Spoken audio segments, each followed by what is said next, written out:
Hello, I'm Mike Cobb, president of the Arkansas Jazz Heritage Foundation, and I'm sitting here on the mezzanine floor of the Capitol Hotel in Little Rock, Arkansas, with John Cain.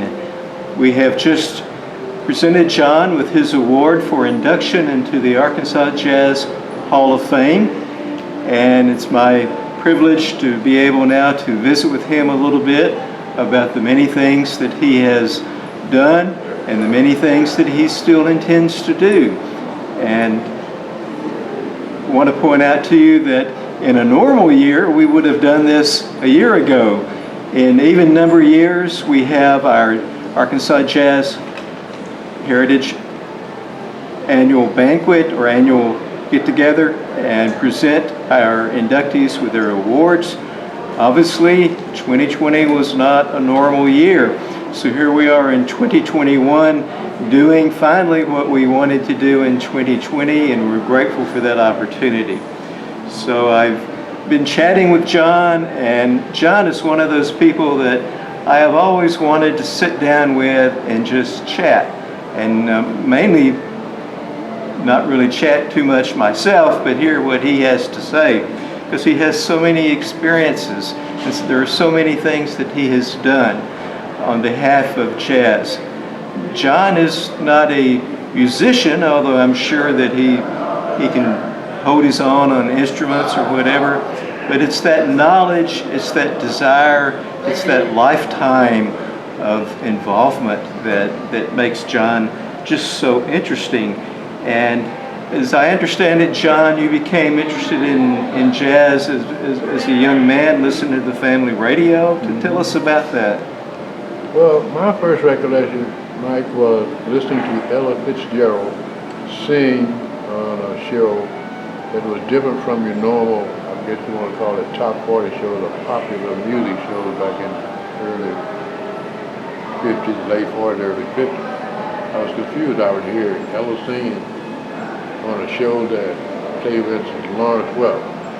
I was confused about what is jazz, until I really started to research and figure out, okay, now I know what they mean when they say jazz. That was the opening for me. I just grew the music. I sang in a boys' a cappella choir at J.C. Cook High School. We were one of the few a cappella boys' choirs in the States in the 50s. I was then inducted into the Junior Deputy Sheriff program by Charles Bussell. Yeah. And it just, my world started to open up. I could see the difference in how people treated each other according to where they were. But if music was involved, it was usually a good time. Yeah. And that's where I started to really get this jazz thing. The rest was obvious. I started to research New Orleans jazz. They call it many things. I figured out, well, jazz is what it is because of all these different cultures there. And really didn't know about Arkansas being a principal partner in the development of the jazz culture. It was Arkansas engineers that laid the borders, did the triangular work for laying the borders. When they did that, as Thomas Jefferson ordered, and when the Louisiana Purchase happened, it immediately doubled the population of the country. I didn't know that until I read it. I couldn't believe it. I didn't know who to ask. Nobody seemed to know as much about jazz as I thought they did. But it was my family and them reaching out through media to me. So record playing, listening to the radio was a big issue at our house. We listened as a family. We had certain programs. I liked a lot of comedy. My dad didn't. He liked that grinding work, that detective work, like Joe Friday and those guys did on Dragnet. Yeah. The FBI and Peace and War. I could name all the themes, man. It was amazing because I listened all the time. I even like the daytime soaps. I got a lot of insight from those soaps. Yeah. Seeing adults bringing things to us that some people said you didn't need to see or be involved in, and just started to figure out life. Jazz was the opening for that. It just showed me there was everything in there. Mm-hmm. And so I began this quest to get into radio. Mm-hmm. Mm-hmm. I didn't want to be called a DJ. Yeah. So Eddie Phelan was manager of KALO 1250. That signal was one of the first signals in the state.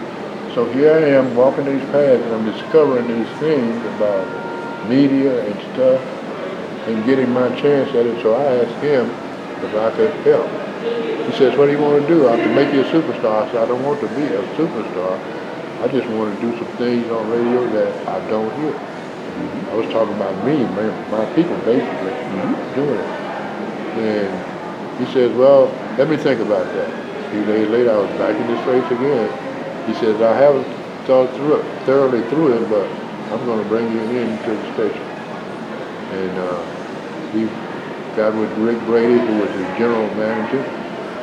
And Rick Brady actually taught me promotion, programming, how it worked, how you recorded things, stuff like that. So I actually got in the radio for my first job was at KALO, the first AM signal in the city. Oh my goodness. It came 1929, just ahead of the crash. Check that out. So I learned a lot of things in this quest for jazz. What is it? Yeah. You know what I mean? Yeah. And eventually I became a preservationist. I saw some things that I was involved in. Yeah. Ninth Street was I won't call it a jazz mecca, but to me it was a big city. I come from Riceville, Arkansas, country boy. Yeah. Yeah, born on what was a former plantation on that land, yeah. And so I had this sense of, yeah, I know, I think I want to be a historian. I thought I wanted to be a doctor. And before the word Dr. Jazz came out, I was already saying, Memphis, right? Yeah. Dr. Jazz. So my show at KALO was eclectic. Jazz purists wouldn't call them jazz because I played everything that I could think of, especially having theater in it. Yeah. Somebody saying something that was unusual, that you weren't supposed to hear. Yeah. That's how I began the quest. It turned me into a preservationist. That's it. When I was preparing for this, I hit on about 3 or 4 words that I thought applied to you. One was jazz, one was radio, one was community, and one was preservation. And those 4 things, I think, seem to me to be a theme of your life. It is, man. It's what I live. It's what I do. If I wake up in the morning, I got to get somewhere to do something that's connected to all those things you talk about. Something for the community. It has to be positive. Otherwise, I can't make it work. I'm not going to spend energy at something that's not going to be positive. It has to be positive from my commitment to it. Right, yeah. I grew up in Memphis, and we had the legendary station WDIA, Nat Williams and B.B. King and some of those, but there's an excellent book called Wheeling on Bill about the history of WDIA. And they talked about how it was a community station. It would play all kinds of music, gospel, blues, everything. And then they would make announcements, and they actually documented where there was an appeal, someone had lost their false teeth. And they put the word out. And then someone found the false teeth. Now that's community radio. And I wonder, did you have a similar experience at KALO? Well, it was more commercial. It was commercial in the sense that that was the top 40 era that was driven by that. We had a program director by way of Cleveland, Chris Turner, who came through WDIA in the 70s when I was there. Yeah. Late 60s, 70s when Chris was there. And to see him, this guy from Ohio, Cleveland, Ohio, and hear him translating this Memphis culture that he didn't know about.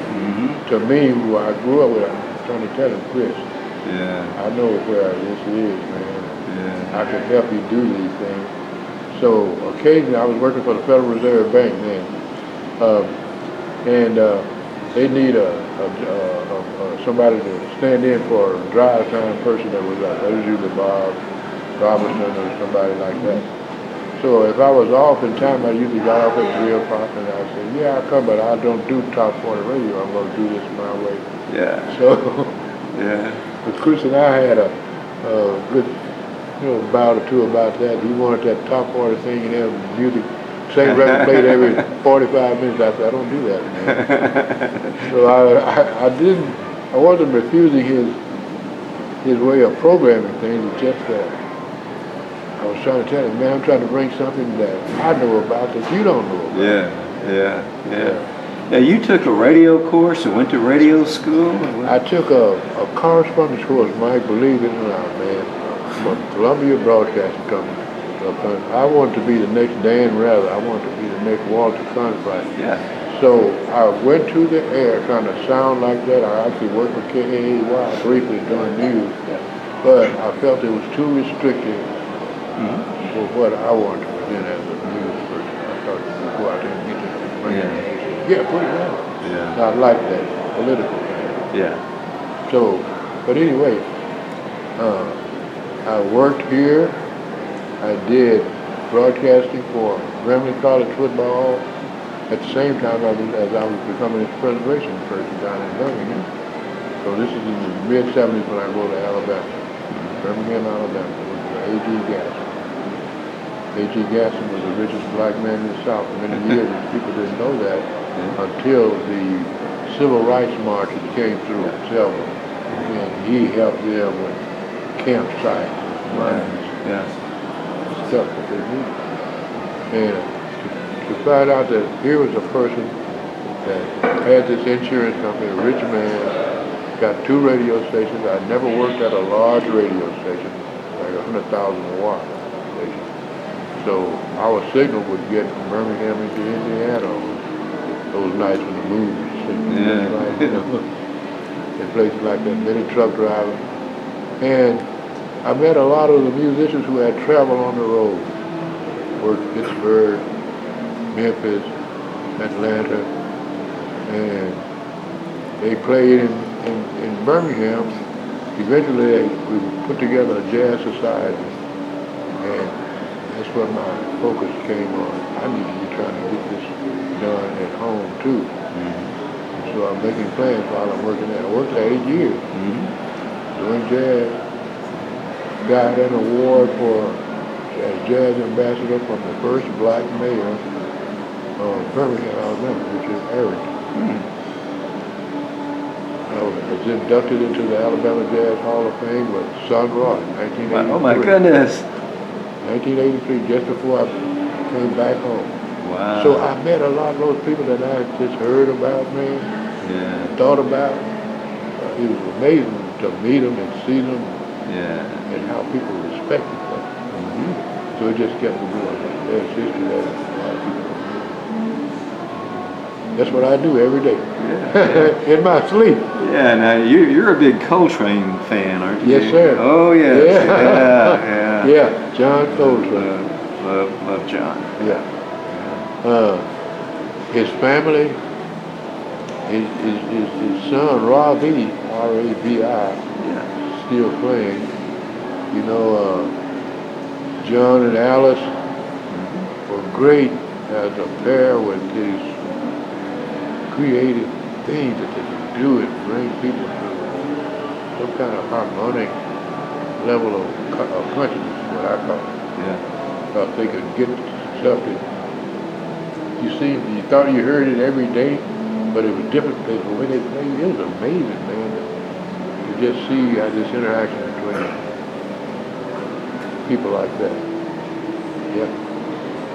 So I've seen a lot of acts with Count Basie, of course. I saw Count Basie live for the first time, believe this, in 1982, I want to say, 81. First time I had seen him live. I was too young to get into the ballroom on Ninth Street when they were touring down here. You know, he started a band here in Lucid, that's what they say. Yeah. 34 or something. Long years before I was just a gleam in my dad's eye, I guess, by that time. But anyway, so to see them, they were like just revealing people to me. They brought this significant, what do I want to say right here? I don't know how to really describe it. They brought something to me that I had just creatively thought about but never practiced because I wasn't a musician, so I wasn't in those circles. But I was learning about jazz. And the deeper I got into it, the more I turned toward New Orleans. And just discovered the history of cosmopolitan culture in the South. I think for somebody setting a tone or a place, it's New Orleans. Because of the culture in there. Oh man, you just feel it. You can feel the pulse of the thing. Years ago, just looking at a building, going in, visiting the wax museum, something like that. Boy, that New Orleans.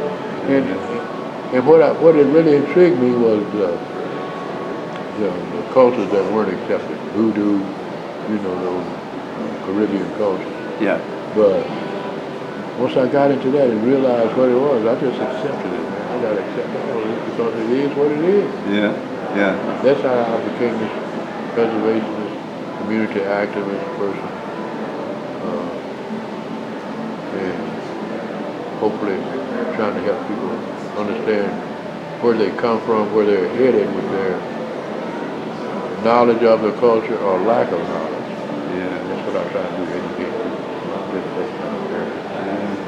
Well, your programs on KEBF and on KUAR, KLRE, those are just masterpieces because you covered so much music. It was all jazz, but it's such a wide range of things. I would listen to that on Sunday night and I would think, where is he getting all this music? Where is he finding it?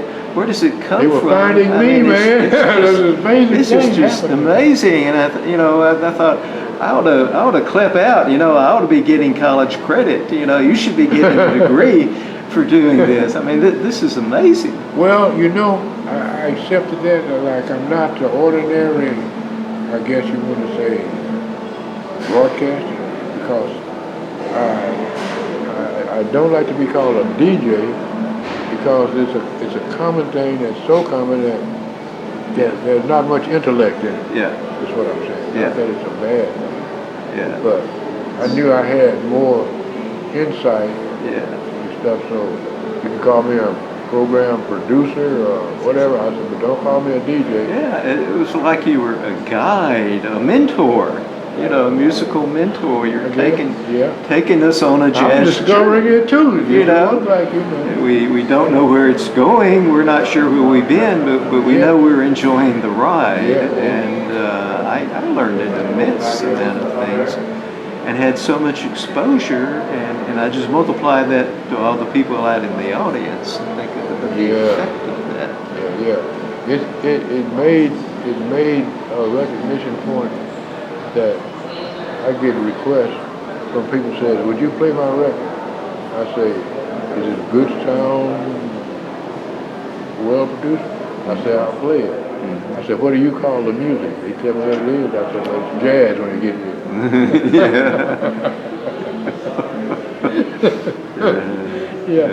And so I've gained many allies that way, Michael, just being open to people.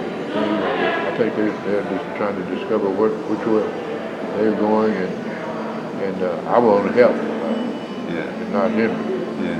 But I don't want to be called a DJ. Not a DJ. Well, for so many years, was it 84, 89, somewhere along in there, you went to KEBF, and really, You've been the face of KABF. You've been the voice of KABF to a great extent all these years. Yes, I have, because I've been there every day. I like going there. I actually like going there. It's where I would rather be. If I would rather be somewhere else, it would be want to be on a ship on the sea. Yeah. Going somewhere. Yeah. That's how I feel that night, because it has opened up a whole world to us. Believe me, really. Because there are no limitations. They don't say you can't do this, you can't do that, or say, go for it. Yeah. That's what I like to do up front. I volunteer for everything. Yeah.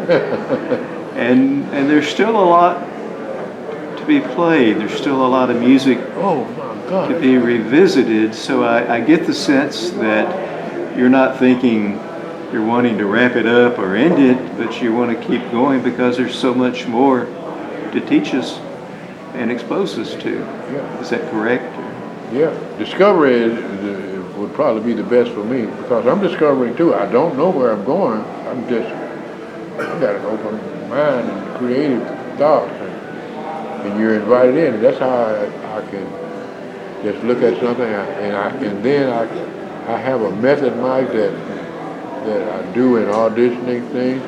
I can take several CDs home with me, for instance, and audition things. I can audition while I'm working on something, while I'm writing blogs. It's there, man. Just get into it. There it is. And I just jump in there. And so I learn. I'm a quick study, I guess you want to say that.